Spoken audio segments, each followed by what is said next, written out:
Southport today is little changed from the Southport of the 1920s and 30s that we shall see in the archive films.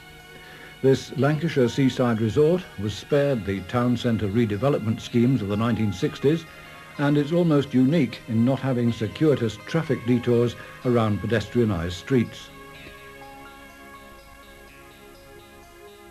Pedestrians here take their ease in shopping arcades.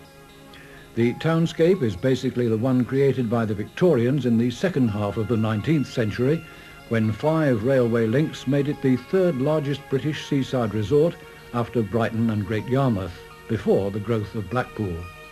The 1920s was Southport's golden age, when the town centre was dignified by the noble monument to the war dead in London Square and other classical splendours made from Portland stone. The Paladé Dance, the sea-bathing lake, Pleasureland and the Great Flower Show were all added in the 1920s. These were the finishing touches to the Southport scene. Posterity has added nothing, just taken away.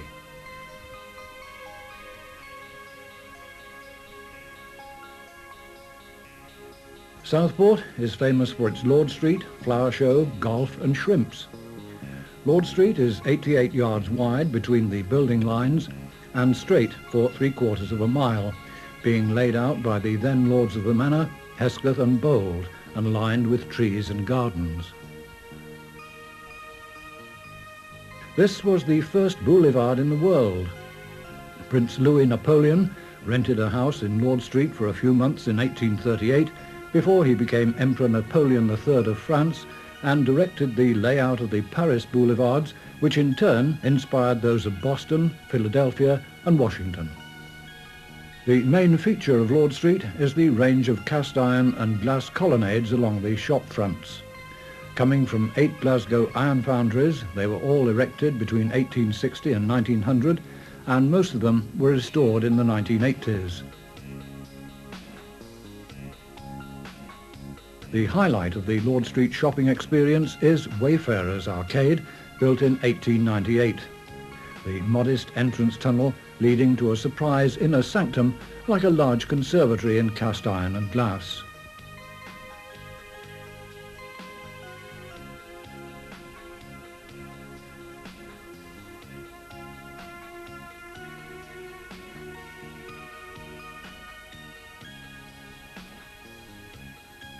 A new Victorian-style cast-iron bandstand was erected in Lord Street in 1985 to replace one demolished in 1968 on the other side of East Bank Street Square. Southport is one of few towns of this size that still has private houses on the main street. Wellington Terrace, built in 1817-1818, is the oldest group of buildings on Lord Street. Southport had its beginnings here at the west end of Lord Street and in Lord Street West, where the first marine villas were built around the mouth of the River Nile in 1798. They were the seaside summer residences of the Lancashire gentry. The roundabout at the west end of Lord Street is the site of the first hotel. Southport had become a sea-bathing resort with the erection of a wooden chalet for bathers by Churchtown innkeeper William Sutton. In 1798 he added a modest hotel, which he named the Southport Hotel. And so South Hawes, the settlement of fishermen's cottages and shanties in the dunes, became Southport, a growing resort of villas on the inlet of the Nile. As Southport became popular as a bathing place, visitors had to lodge in the fishermen's cottages and stables. So in the 1840s and 50s, a line of hotels appeared along the new marine promenade as the town was developed along Lord Street and was given the protection of a sea wall. Sutton's original hotel was demolished in 1854 because it blocked the way from Lord Street into Lord Street West. And so, from an unpromising site in shifting sand dunes with tidal slacks between the inland fens and the desert of sand flats and banks to seaward, arose the splendour that is Southport. The town is 7 miles long through the dune belt from Crossens to Ainsdale, but only 1.5 miles wide between Blowick Moss and the sea, or high water mark.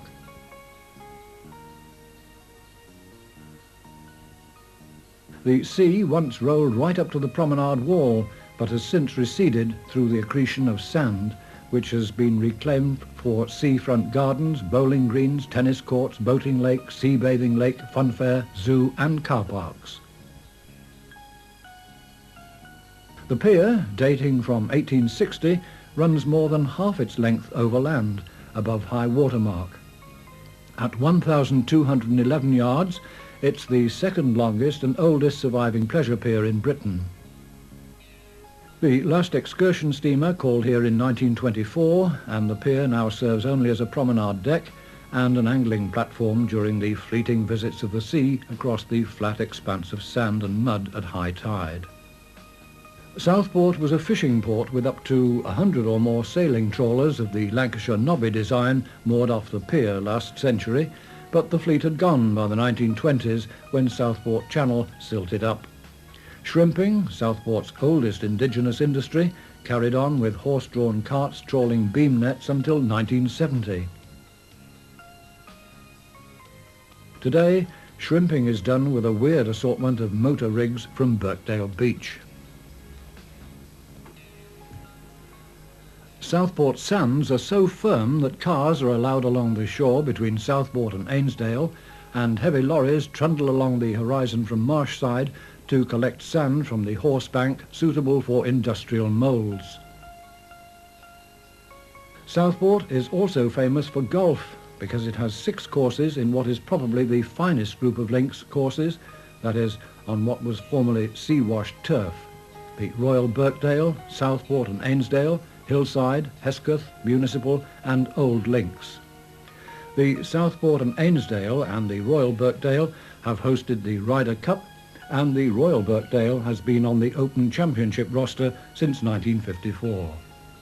The wild dunes west of the Royal Birkdale are Southport's last remaining natural asset.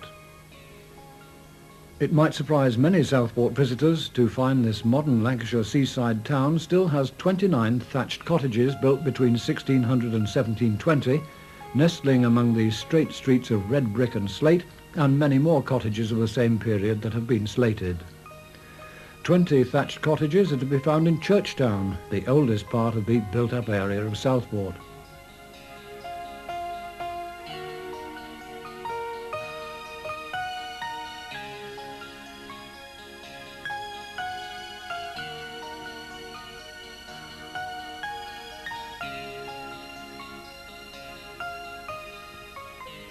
Churchtown's main street and square retain a village character in this otherwise 20th century suburb. Most of the cottages belong to the Hesketh estate.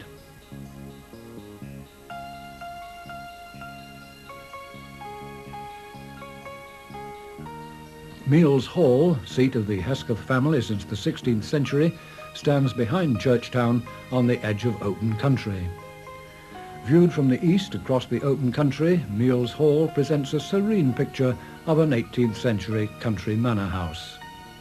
You wouldn't guess that it stands on the edge of Southport, or that while the oldest part of the building dates from the mid-17th century, most of what we see was built in the 1960s by the late Colonel Roger Hesketh, the local MP, a self-taught architect who extended and transformed the house in the grand manner of the 18th century. The Hesketh family, from its seat in nearby Meols Hall since the 16th century, gave the town its botanic gardens just across the road in Churchtown.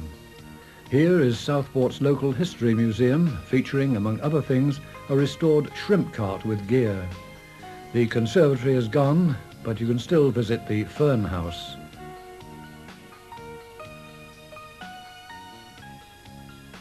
And rowing boats on the pool are still serving visitors as they have done since Victorian times.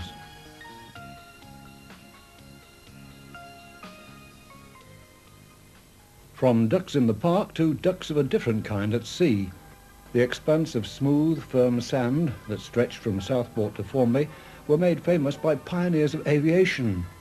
Mr. R.A. King, who flew from a hangar just above high water mark at Freshfield, is seen here just getting airborne in his Farman Pusher biplane on Freshfield Beach in 1911. In the same year, his friend, Mr. W.G. Higginbottom, landed at Southport with Britain's first airmail, a bag of 40 letters franked First Aerial Post, all the way from Freshfield.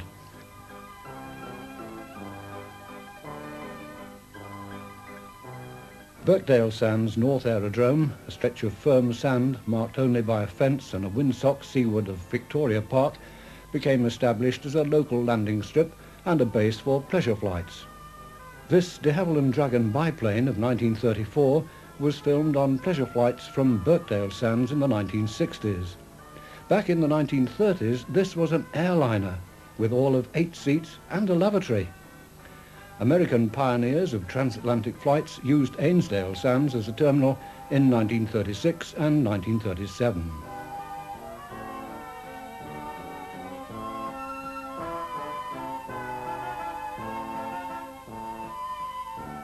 Sand race meetings have also been held regularly by Southport Motor Club, West Lancashire Motor Club and Liverpool Imperial Motorcycle Club, following in the tyre tracks of famous names in world land speed records like Malcolm Campbell. Henry Seagrave set up a new world record of 160 miles an hour on Southport Beach in 1926.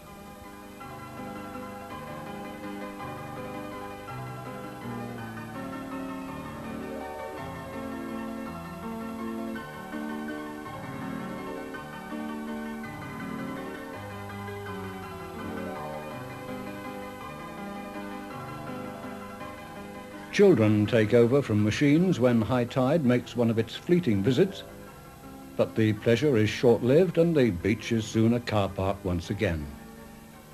But this lee shore, in a strong west wind with all the sandbanks in the approaches to the ports of Preston and Liverpool, could be a dangerous place for shipping, and scenes like this were not uncommon on the shores of Southport and Formby in the second half of the 19th century and the first part of this century.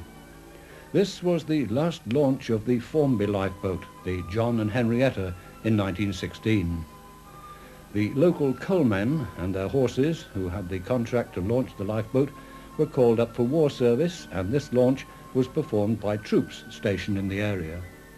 When the troops moved away, the lifeboat station closed down for the duration, but never reopened.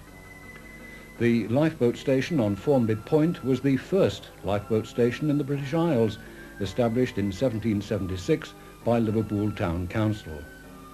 It came under the aegis of the Royal National Lifeboat Institution in 1894. Southport was the scene of the worst lifeboat disaster in history in 1886, when a total of 27 crewmen of the Southport and St. Anne's lifeboats were lost in a storm as they were going to the German bark Mexico, stranded off Ainsdale. Lytham Lifeboat rescued the Mexico's crew of 12. Southport Lifeboat Station closed in 1925 and reopened in 1988 with a rigid inflatable rescue boat with a range of 24 miles.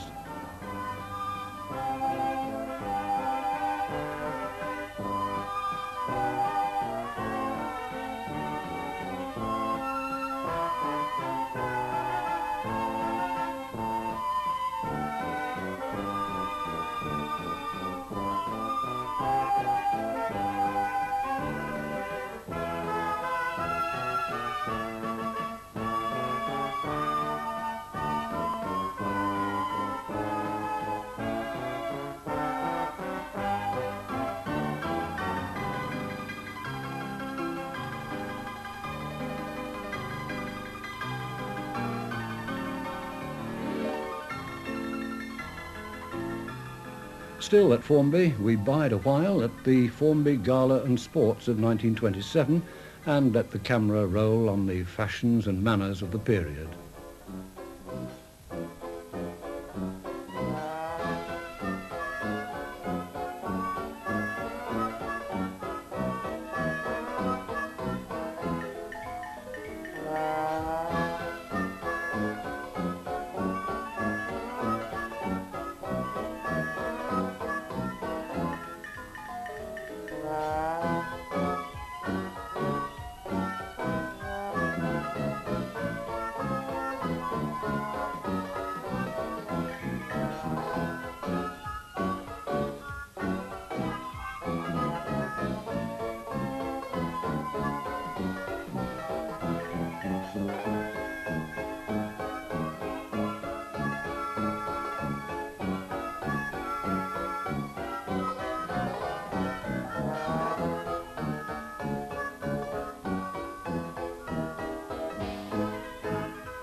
It's still 1927, and back in Southport, it's the 4th annual Great Flower Show in Victoria Park. This is the largest horticultural show in the world and is second only in status to Chelsea. The main features are the landscape gardens, which are created in a few weeks before the show opens, and the Great Marquee, which houses professional displays of flowers, vegetables and fruit. The show has been held every year since 1924, except for a break during World War II.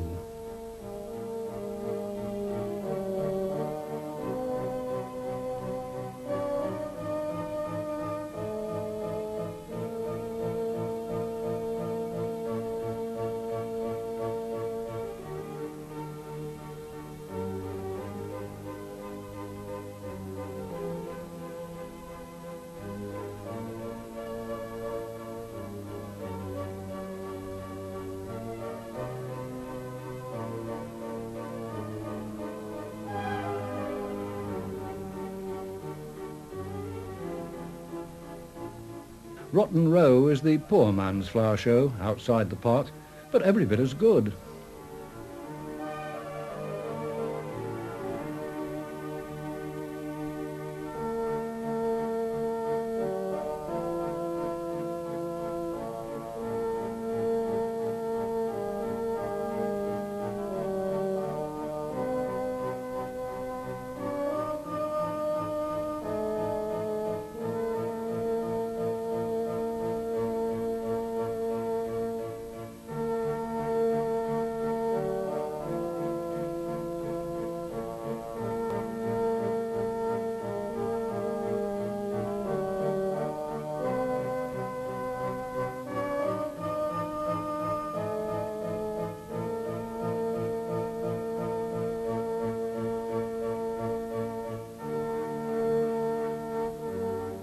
The 50th show was held in 1979, and here we see the annual routine of preparation for the show in the countdown to opening.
Then, on opening day, we see the Mayor, Councillor Eric Storey, the MP for Southport, Sir Ian Percival, the show chairman, the late Councillor Bertie Dawson, and the show manager, the late John Bucock.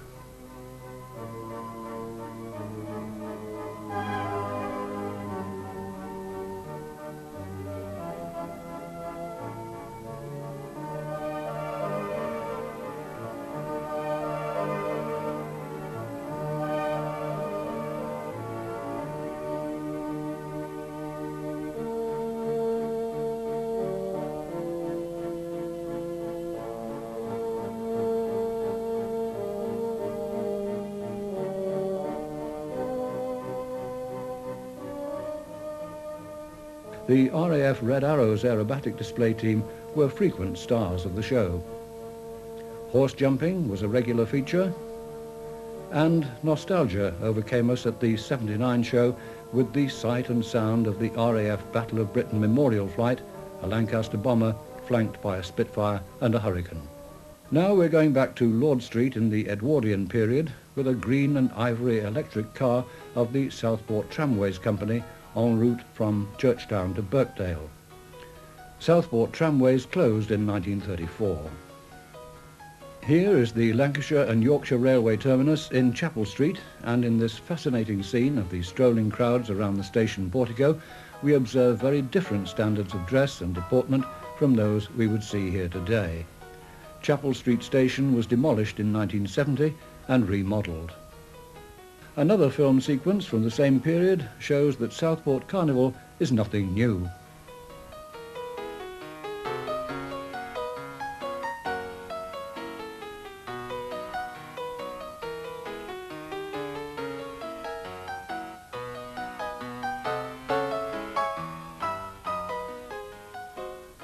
Now we move forward to the late 1930s with a fine collection of summer and winter street scenes in the town centre, featuring the cream and red corporation buses of the period.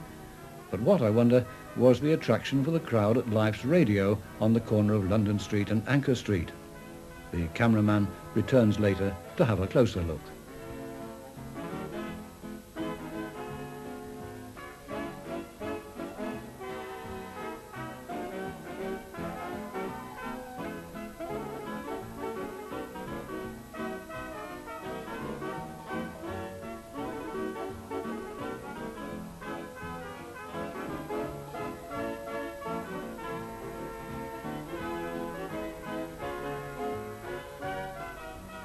No signals at London Square then, it was all done by hand.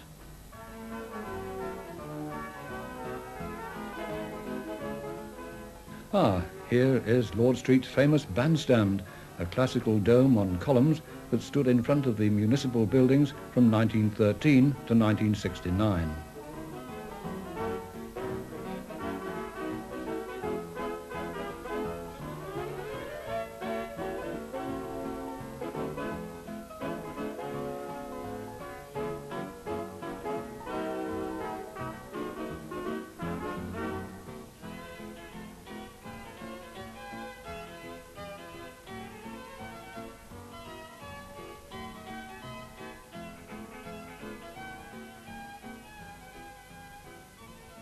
Let's try Southport's excellent bus service.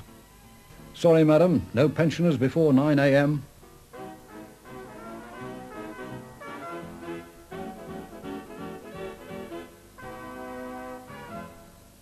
How about a desirable residence in Ainsdale for £995?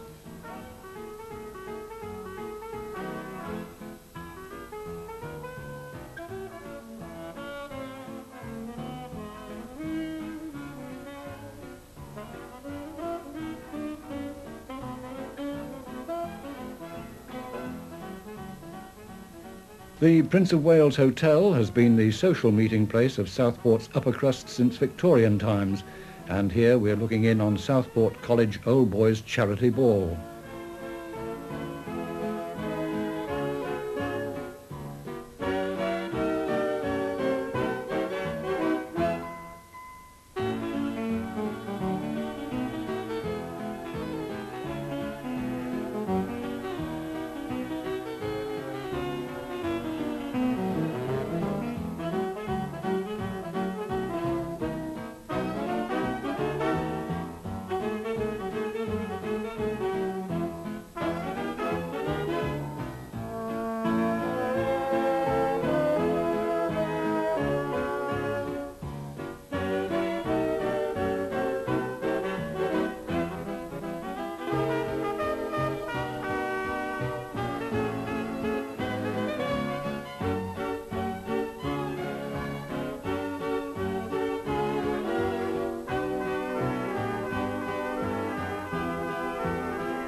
Forward again to Lord Street in the 1950s.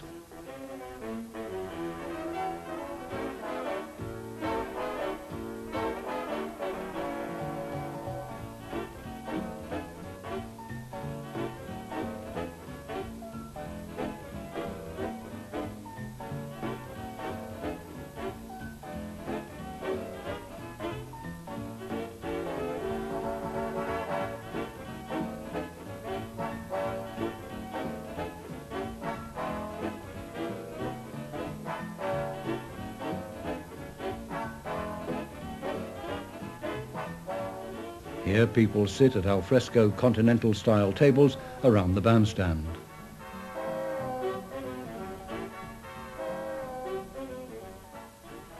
This was Southport by night in the 1950s. There were 10 cinemas: the Regal, Trocadero, Palace, Coliseum, Scala, Grand, Gaumont, the Regent in Churchtown, the Bedford in Birkdale, and the Plaza in Ainsdale. There were 4 theatres: the Garrick, shown on the cover of this video, later the Asoldo Cinema, the Casino on the pier, the Floral Hall and the Little Theatre. There were numerous dance halls, and this was the era of the jive, the Milk Bar and espresso coffee.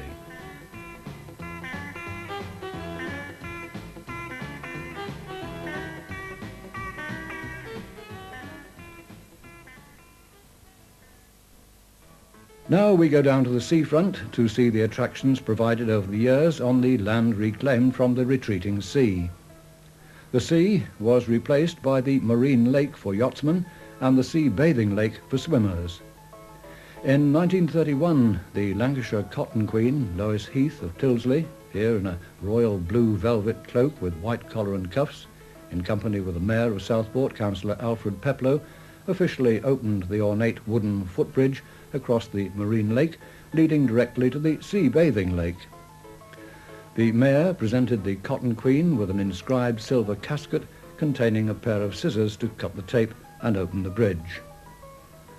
The bridge was part of a new seafront development with islands in the lake, coloured illuminations and the semicircular colonnade shelter seating hundreds of people. The ceremonial party proceeded across the bridge and through the colonnade to the sea bathing lake.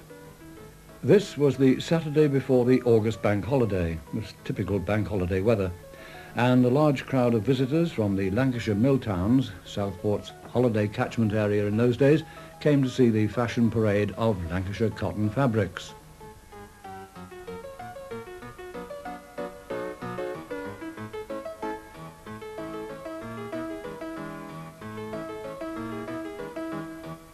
The fashions were paraded by the Cotton Queen District finalists: Miss Preston, Miss Stockport, Miss Rochdale, Miss Manchester, Miss Salford, Miss Berry, Miss Chorley, Miss Blackburn, Miss Wigan, Miss Ashton, Miss Glossop, Miss Accrington and Miss Burnley, and by local young mannequins.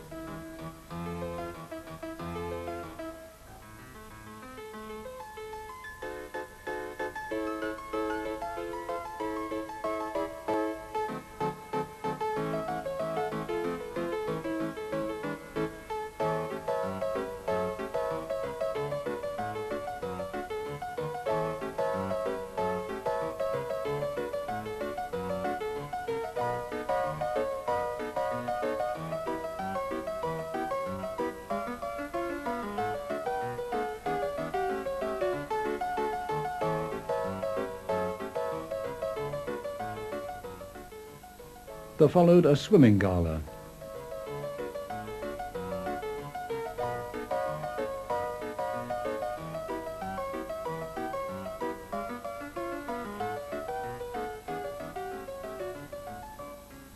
And now we surreptitiously slide into the 1950s and a sunny day at the sea bathing lake for the Southport English Rose Contest of 1956.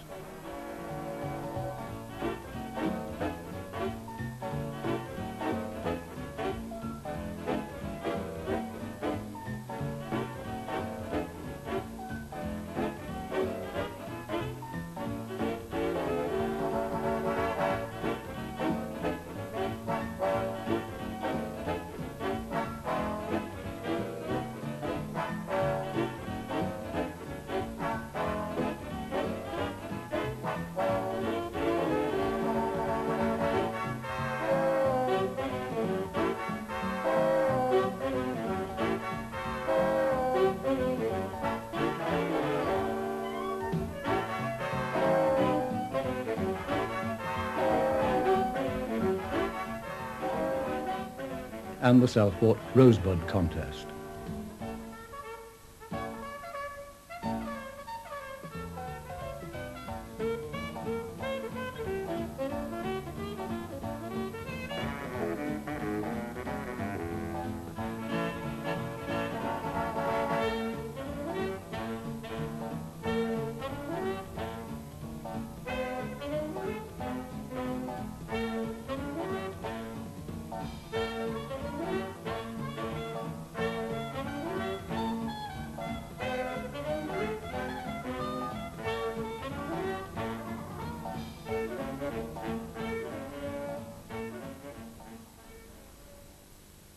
This was the ornate wooden Pier Pavilion Theatre, later called the Casino, at the pier entrance, built in 1902 and demolished in 1969. At the pier head, Tom's Tea House was the scene of daredevil diving stunts by Professor Powsey, Professor Osborne and other notorieties.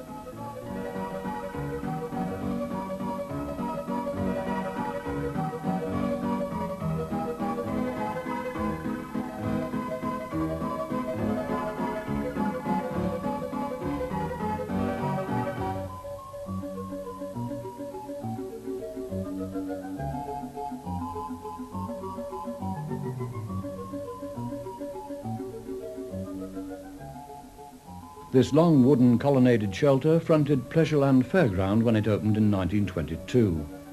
Behind it is Maxim's flying machine, which we shall see later.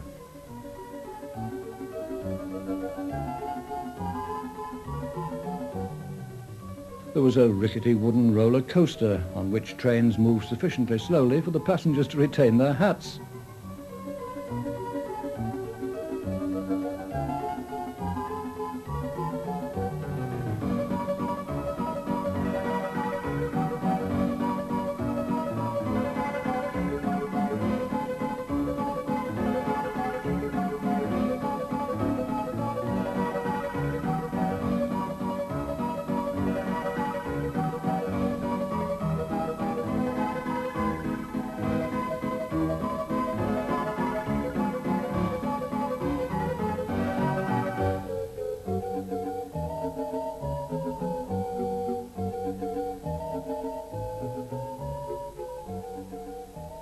You could get airborne on Maxim's flying machine, built in 1906, which is more than its designer, Hiram Maxim, could do in his earlier flying machine, a steam biplane of 1894.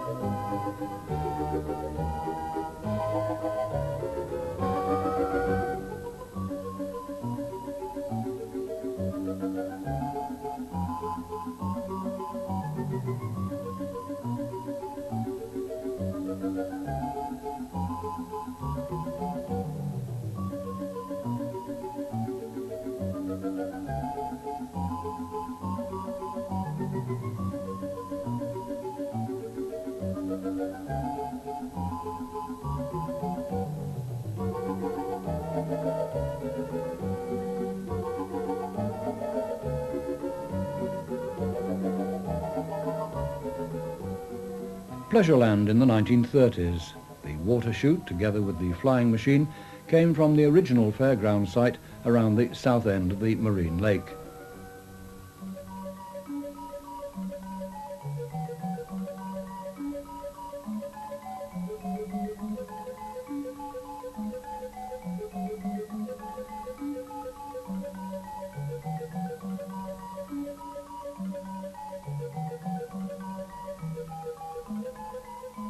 The trains on the roller coaster were getting a move on in the 1930s, and there were fewer hats.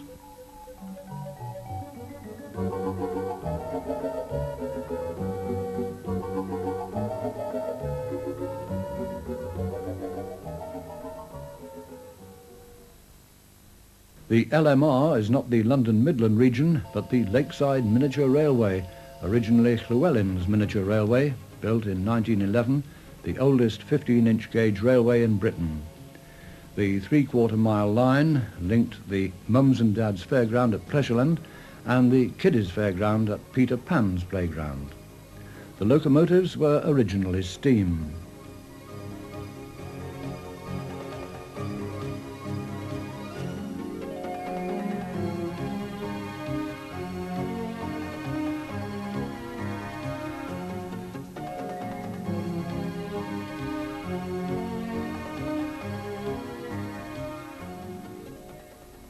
By the 1970s, the railway had 3 steam-outline diesel-electric locomotives dating from 1948, so it was early in embracing the new mode of traction for railways. The Princess Anne, a diesel mechanical locomotive, arrived in 1971. Today the line rosters the 4 diesels and 1 steam locomotive. Some of the passenger stock is from Roland Emmett's famous Far Tottering and Oyster Creek Railway at Battersea Park, built for the 1951 Festival of Britain. Here the railway's owner, John Spencer, with the Princess Anne at the outer terminus. Overhead rumbles the pier train. Southport's is one of only 5 piers in Britain to retain its railway.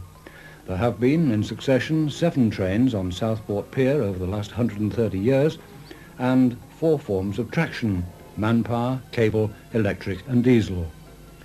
The first train in 1863 was 1 car pushed by a member of the pier staff. The pier tramway of 1865 was the first cable tramway in the world, 8 years before San Francisco.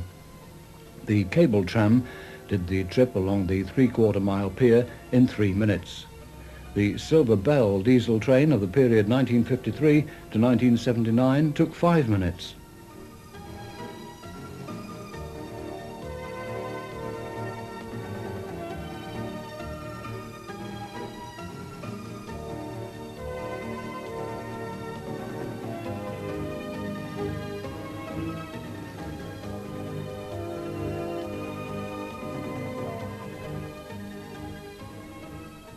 Blackpool-style single-deck trams worked the electric era from 1937 to 1950 with third rail pickup.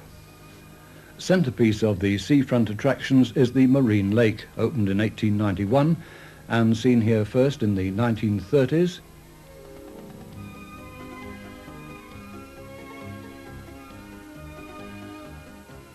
Then in the 1950s,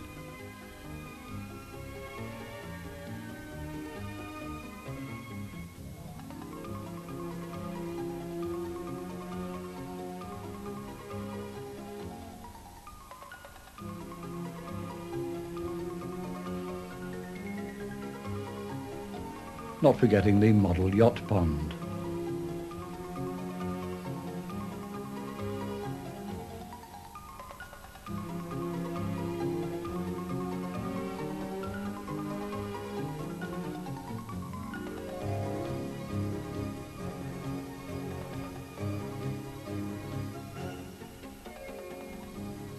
This was the railway through the land of the little people, the model village in Rotten Row, opened in 1957 and cleared in 1987 for a shopping development that was never completed and taken down again. The site is now Safeway's supermarket car park.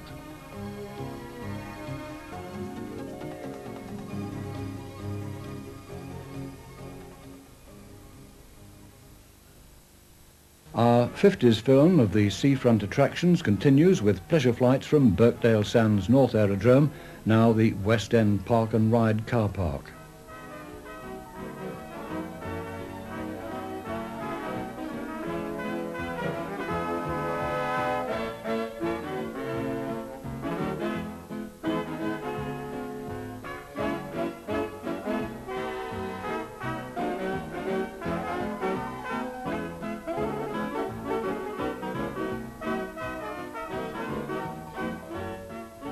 After the war, Southport Corporation bought some ex-Army Bedford lorries and converted them to buses to trundle pleasure trippers along the water's edge between Southport Pier and Ainsdale Lido. This and the ex-Army ducks were the nearest thing Southport could offer in lieu of the traditional seaside boat trips in this wet desert that is half sand and half water. For the children, there were ponies as well as the traditional donkeys.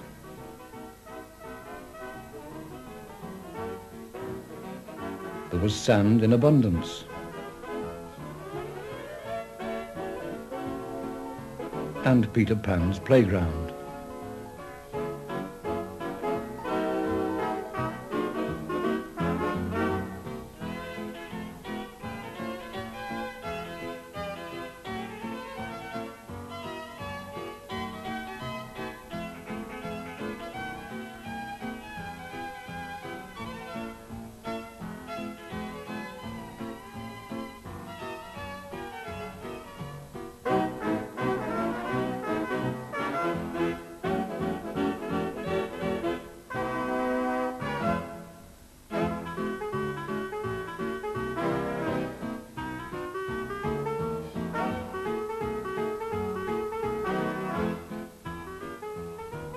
Grandma and Grandpa took their ease in deck chairs in the sunken gardens at the Floral Hall.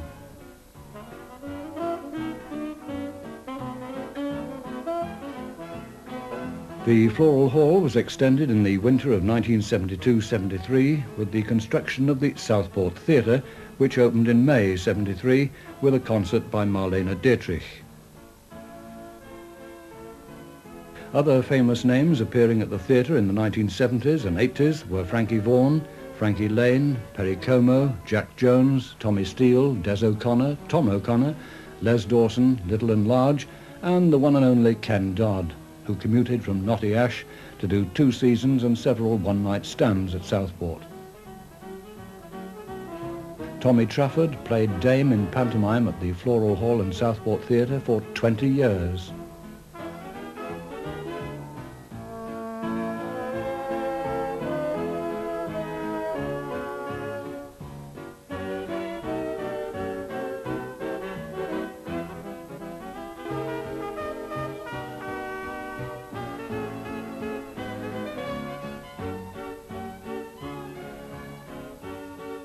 One of the most famous racehorses of all time, Red Rum, born in Ireland in 1965 and trained by Ginger McCain on Southport Sands, was a great ambassador for the town. Red Rum, who died in October 1995 and is buried at Aintree Racecourse, won the Grand National 3 times and came second twice in the 5 years from 1973 to 1977 and holds the record time for the course to this day. Eventually, Southport honoured the legendary horse with the freedom of the town.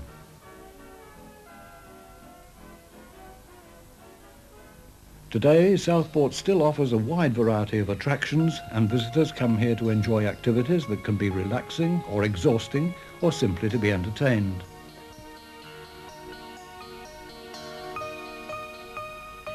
Changing social attitudes and improved road and rail connections have resulted in many British seaside towns finding that the majority of visitors are just day trippers.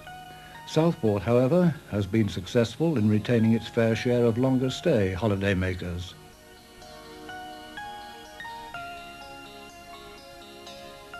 It's also enjoying an expanding conference trade with excellent facilities in venues as diverse as Meols Hall, Southport Theatre and local hotels. What's more, Southport is recognised as the floral capital of the Northwest, having come top in the city section of the 1994 Britain in Bloom Award.